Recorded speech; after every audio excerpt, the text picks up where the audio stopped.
자, 안녕하십니까. 비대부자 김과장입니다.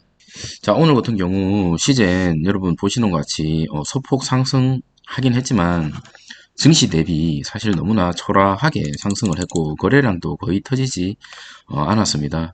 그리고 최근에 시젠이 과거 대비 사실은 공매도가 엄청나게 지금 들어오고 있거든요. 그래서 사실 자리도 자리고 간당간당하다. 차트만 봤을 때는 현재 과거에 우리가 쓰리바닥을 다지고 올라갈 거라고 예상했던 자리가 여기였죠. 여기가 쓰리바닥이었는데 여기 지금 59,000원 거의 심리선 6만원 선이었는데 이게 지금 깨지고 최저점 48,200원을 한번 찍었었는데 이때 다행스럽게도 한번 241선을 돌파를 했었고 그리고 나서 이제 이 쓰리바닥 밑으로 내려오지 않는다라고 생각을 했었는데 지금 다시 한번 보시는 것 같이 최저점을 거의 뭐 염두에 두고 있습니다. 그래서 심리적인 마지노선이 사실은 48,200원이지 않을까라는 생각이 좀 듭니다. 시간적인 여유가 없고 그리고 이 손절을 생각하시는 분들도 이 48,200원이 만약에 깨진다면 많은 손절이 나오지 않을까라는 생각이 사실 좀 드는 그런 자리다. 그래서 오늘 상승을 해서 다행이긴 한데 내일 여러분 아시는 것 같이 실적 발표가 있죠. 실적 발표가 보통 시즌에서 제가 이제 시즌을 2년 이상 거의 들고 있었는데 실적 발표를 하고 나서 이렇게 폭등한 적이 거의 사실 없었습니다. 전부 어닝 쇼크라는 뉴스가 뜨면서 그렇게 얘기를 했었거든요. 근데 내일 같은 경우는 여러분 아시는 것 같이 2021년 4분기 그리고 2021년 역대급 실적이 나올 것으로 모두가 알고는 있지만 문제는 뭐냐면 매출은 그렇지만 영업이익을 도대체 천 대표가 어떤 식으로 운영을 했는지에 따라서 영업이익을 가지고 또다시 공매 세력들이 장난을 칠 수도 있지 않을까라는 생각이 듭니다. 그리고 많은 분들이 몇 분이 저한테 질문을 하더라고요. 손절 라인을 어느 정도 잡을 거냐라고 얘기를 하시던데 저는 만약에 손절을 하게 된다면 여기 이 쓰리바닥이죠. 포바닥인가요? 이 바닥 6만원을 돌파하지 못하는 모습을 한 번 더 본다면 그때 손절하는 게 맞지 않을까라는 생각이 들고요. 그리고 밑으로도 한번 생각해 봐야 되지 않나라는 생각이 듭니다. 근데 이 손절이라는 게 계속 말씀을 드리지만 제가 비중이 지금 90%를 들고 있거든요. 애초에 시즌을 제가 비중을 90%까지 태울 생각이 없었는데 최근에 여러분 제 영상을 계속 보시는 분들 아시겠지만 이때 고점에서 그리고 이때 두 번 나눠서 4,500만 원을 예상치도 못했던 계획이 없었던 물량을 사실 실었어요. 그래서 그 물량을 뺀다는 거거든요. 제가 계좌가 사실은 세 군데 있습니다. 근데 부끄럽지만 세 군데 다 시젠이 물려 있어요.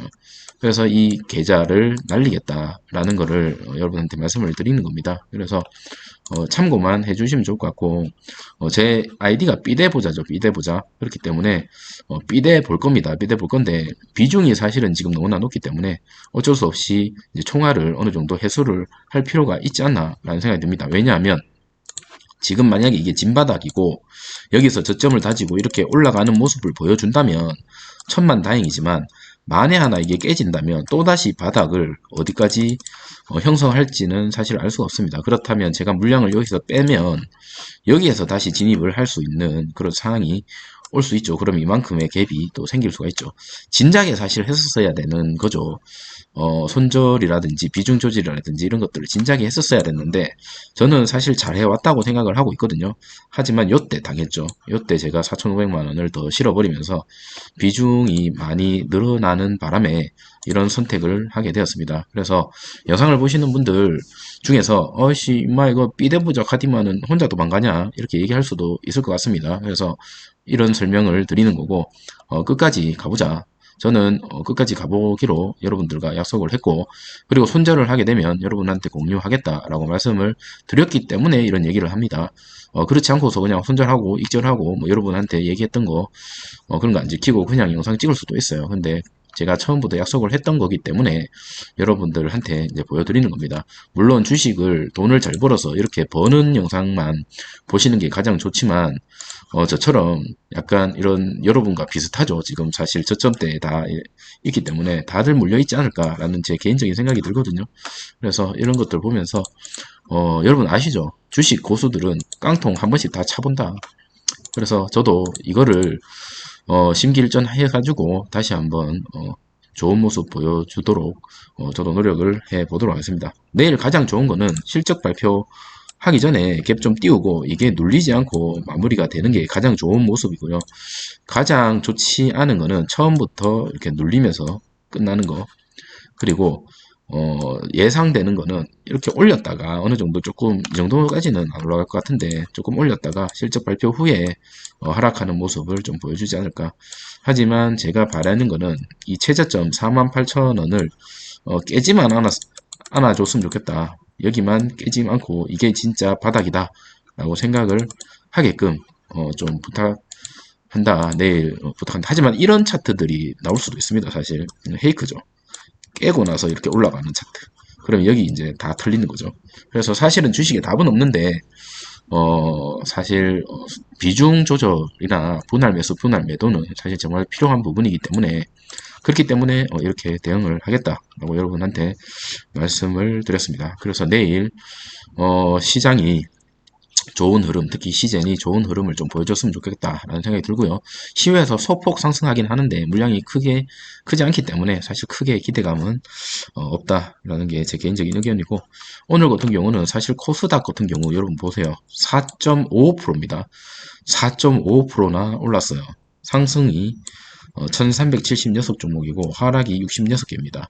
근데 시젠 같은 경우는 이 증시를 따라가지 못했기 때문에 사실 더더욱 실망스러운 하루였다. 그리고 코스피 같은 경우는 플러스 1.99%까지 올라갔고 상승한 종목이 832개 그리고 하락한 종목이 64개로 마무리가 되었습니다.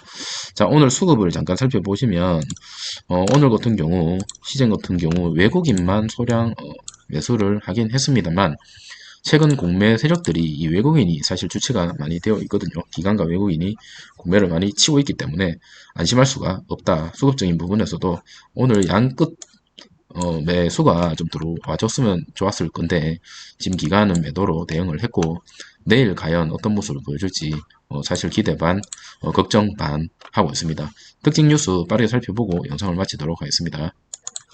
자, 우리나라 진단키트 주들이 사실 엄청나게 많습니다. 그 진단키트들 중에서 특히나 가장 유명한 게 물론 최근에 유명한 휴마시스라든지 슈덴텍 이런 것들을 제외하고는 SD 바이오 센서하고 시젠이죠. 이 두 가지가 사실은 투 트랙으로 유명하다. 특히나 이제 조 단위 매출이죠. 시젠과 SD 바이오 센서는 조 단위 매출을 자랑하고 있고 지금 증권가에서는 SD 바이오 센서는 3조, 시젠은 1.5조 그렇게 지금 예상을 하고 있습니다. 매출을. 그래서 이런 매출에 있어서 정말 긍정적인 모습을 보여주고 있지만 안타까운 거는 시젠 같은 경우는 여러분 다들 아시겠지만 원래 하고자 하는 것들을 안 했습니다. 그게 가장 크다. 그게 뭐냐면 M&A를 하겠다라고 얘기를 했었고 코스피 이전을 하겠다라고 얘기를 했었고 이런 것들을 만약에 했었더라면 지금의 주가가 이렇지는 않을 거다. 할 때 하면 이 전문가들도 영입을 많이 했었기 때문에 저 포함해서 많은 개미 투자자들이 기대를 많이 했거든요. 최소한 작년 말 쉽게 얘기해서 올해 초까지는 이런 둘 중에 하나는 할 거다라고 생각을 했는데 지금 미국 FDA 승인조차도 지금 나지 않고 있죠. 그렇기 때문에 이런 부분에 있어서 주가가 오를래야 오를 수가 없고 계속 이렇게 떨어질 수밖에 없는 모습을 보여주지 않는가라는 생각이 듭니다. 물론 이 CJ라는 종목이 좋은 종목이고 돈을 잘 버는 거는 맞는데 이 주가 관리에 있어서는 사실은 너무나 소홀하다라고 판단이 됩니다. 하지만 기다리면 갈 것 같은 종목은 맞습니다.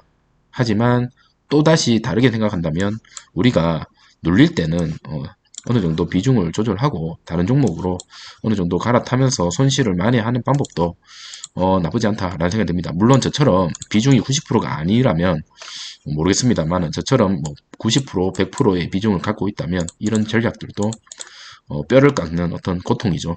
손절이라는 것은 항상 제일 어렵습니다. 자, 그리고 추가적으로 계속 말씀드리지만 신속항원 진단키트 같은 경우는 사실 지금 신뢰도가 바닥이죠. 신뢰도가 바닥이고 많은 사람들이 이 진단검사를 받으러 갈 때 신속항원 진단검사를 많이 선호한다라고 알고 있지만 반대죠. 지금 보시면 신속항원보다 PCR을 사람들이 많이 받으려고 합니다. 특히나 이제는 여러분 아시는 것 같이 음성이라도 PCR 검사를 받았을 때 양성이 나오면 환불이 되죠. 그렇기 때문에 이제 그런 효과도 없잖아 있다. 그래서 이쪽이 신속항원이고 이쪽이 PCR이죠. 그래서 PCR 검사에 대한 어떤 신뢰도가 더 높을 수밖에 없다는 거죠. 보시는 것 같이 이쪽이 신속항원이고 죄송합니다. 이쪽이 PCR이고 이쪽이 신속항원이죠. 그렇기 때문에 차이가 사실은 크고 PCR 검사에 대해서 사람들이 조금 더 아무래도 좀 위중증 리스크가 좀 덜 하기 때문에 이렇게 몰릴 수밖에 없다. 근데 하지만 이게 이제 국내에서만 좀 그런 모습을 보여주고 있고 지금 제가 이 뉴스를 가지고 왔는데 위중증 환자가 수시로 이송하는데 PCR 대상 구급 대원은 제외됐습니다. 이 얘기를 하는 이유가 뭐냐면 PCR 대상이라고 해서 PCR을 해주는 사람들이 정해져 있잖아요. 고위험군하고 집접 밀착군하고 뭐 여러 군데 이렇게 정해져 있는데 사실 진짜로 필요한 사람들은 제외되어 있어요. 그래서 이런 이슈들이 계속적으로 나올 겁니다. 그래서 국내만 봤을 때는 이 PCR에 대한 어떤 수요가 높아질 수밖에 없다라는 게 제 개인적인 생각이고 하지만 국내에서 확진을 더 늘리지 못하는 게 가보아죠. 현재 인력이 부족하답니다. 장비가 부족한 게 아니라 인력이 부족하기 때문에 PCR 검사를 더 늘려버리면 검사하고 나서 통보를 하는데 시간이 엄청나게 많이 걸린다고 해요. 의료진에서. 그래서 보시는 것과 같이 PCR 검사를 받고도 결과를 통보받는 데까지 이틀 이상 걸리는 사례가 늘고 있다고 합니다. 그래서 정부에서는 어쩔 수 없이 신속항원 검사를 하고 있습니다. 제가 누누이 말씀드리지만 이런 뉴스가 뜰 때 시즌에서 좀 빠르게 검사할 수 있는 지금 과거에 얘기했던 신속항원처럼 빠르면서 결과가 정확하게 나오는 그 신제품 그거 도대체 언제 내는지 모르겠습니다. 그거를 빨리 지금 내야 주가가 어느 정도 탄력을 받지 않을까라는 생각이 듭니다. 왜 제가 이런 얘기를 하냐면 PHC 오늘 시간 외 상한가 같습니다. 타액 방식 시즌도 타액 방식이 있습니다. 그럼에도 불구하고 이렇게 신제품을 내고 해외 공략하겠다라고 뉴스가 뜨니까 바로 시외 상한가를 찍어버립니다. 시즌 같은 경우도 이 뉴스가 뭘 나와내냐면 신속항원 진단키트처럼 빠르면서 PCR의 효과를 가지고 있는 신제품이 국내에 출시 그리고 해외를 노리겠다라고 뜬다면 제가 봤을 때는 엄청나게 올라가지 않을까라는 생각이 듭니다. 그래서 정말 답답한 게 뭐냐면 이 시즌에 정말 주가 관리를 못하는 게 뭐냐면 하겠다라고 했던 것들을 지금 안 하고 있죠. 그래서 지금 이렇습니다. 이 하겠다라고 했던 것들을 지금 아무것도 안 하고 있습니다. 100개의 제품에 대해서 내겠다라고 했던 것들을 그래서 지금 주가가 이렇게 떨어지고 있고 우리가 손절을 못하는 이유가 뭐냐면 이런 것들 때문이죠. 기다리고 있는 재료들이 많은데 언젠간 하겠지라는 안이한 생각들 이런 생각들이 우리의 행복 회로를 더 희망 회로를 더 가동시키지 않나라는 생각이 듭니다. 제 개인적인 생각은 하긴 할 겁니다. 이거를 하긴 할 건데 중요한 거는 뭐냐면 개인 투자자들의 인내심에도 한계가 있죠. 계속적으로 떨어지는데 사실 계속 버틸 재간이 없는 분들도 많이 있을 겁니다. 그래서 제가 영상을 찍는 것도 조심스럽고 저 또한 지금 일부 비중을 좀 줄이겠다라고 얘기하는 거는 혹시나 지금 바닥권이 아니라 지하가 더 있으면 그때 다시 진입을 하는 게 어떨까라는 생각이 들었습니다. 사실 조금 늦은 감이 없잖아 있지만 그럼에도 불구하고 비중이 지금 저 같은 경우는 높기 때문에 그런 식으로 전략을 잡았습니다. 그리고 추가적으로 해외에서는 PCR 검사에 대한 수요가 조금씩 줄어들고 있다라는 뉴스가 사실 뜨고 있거든요. 그렇기 때문에 그런 신제품에 대한 이슈가 그리고 다른 어떤 이슈들이 필요합니다. 그래서 주주들에게 조금 안심을 시켜주면 좋겠다. 아니면 뭐 배당률을 높인다든지 여러 가지 방법은 사실 많아요. 근데 아무것도 안 하고 있는 이 주식회사죠. 시젠이 주식회사인데도 불구하고 아무것도 안 하고 있는 이런 행포 이런 것들이 사실 답답한 거죠. 이 회사가 사실 돈 잘 번다라는 거 우리가 다 알고 있습니다. 하지만 우리도 알고 너도 알고 니도 알고 기관도 알고 외국인도 알고 다 알죠. 그렇기 때문에 오히려 그거를 이용하고 있지 않나라는 개인적인 생각이 듭니다. 자, 오늘 영상을 찍게 되었는데 내일 사실은 정말 중요한 날인 것 같습니다. 목요일이기도 하고, 그리고 실적 발표 날이기도 하고, 그리고 주가의 흐름이 과연 바닥을 디디고 올라가는 날일지 아니면 다시 한번 저점을 찍는 날일지 사실 결정이 되는 날이지 않나 라는 생각이 듭니다. 그래서 내일 같은 경우는 저는 좀 실시간으로 좀 지켜볼 생각이고, 내일 뭐 어떤 결과가 나왔든 간에 여러분한테 영상을 찍고 여러분한테 공유를 하도록 하겠습니다. 오늘 하루 고생 많으셨고요. 힘내시고 저도 힘내려고 합니다. 인생 짧다면 짧고 길다면 긴데 우리가 주식 투자를 하다가 실패할 수도 있는 거고 성공할 수도 있는 거죠. 하지만 확실한 거는 비중 조절, 분할 매수, 분할 매도가 정말 중요하다라는 것을 이번 경험을 통해서 다시 한번 느꼈고요. 그리고 쉽게 얘기해서 그 과거에 어떤 유명한 사람들이 얘기했죠. 10년을 투자할 생각이 없다면 단 10초도 보유하지 마라 라고 얘기했던 그런 유명한 일화가 다시 한번 생각이 나는 하루입니다. 그래서 여러분 어쨌든 내일 좋은 모습 꼭 나오기를 기대하면서 영상은 이것으로 마치도록 하겠습니다. 오늘 하루는 푹 주무시고요. 내일 장 열리고 내일 또 기대해 보도록 하겠습니다. 네, 감사합니다.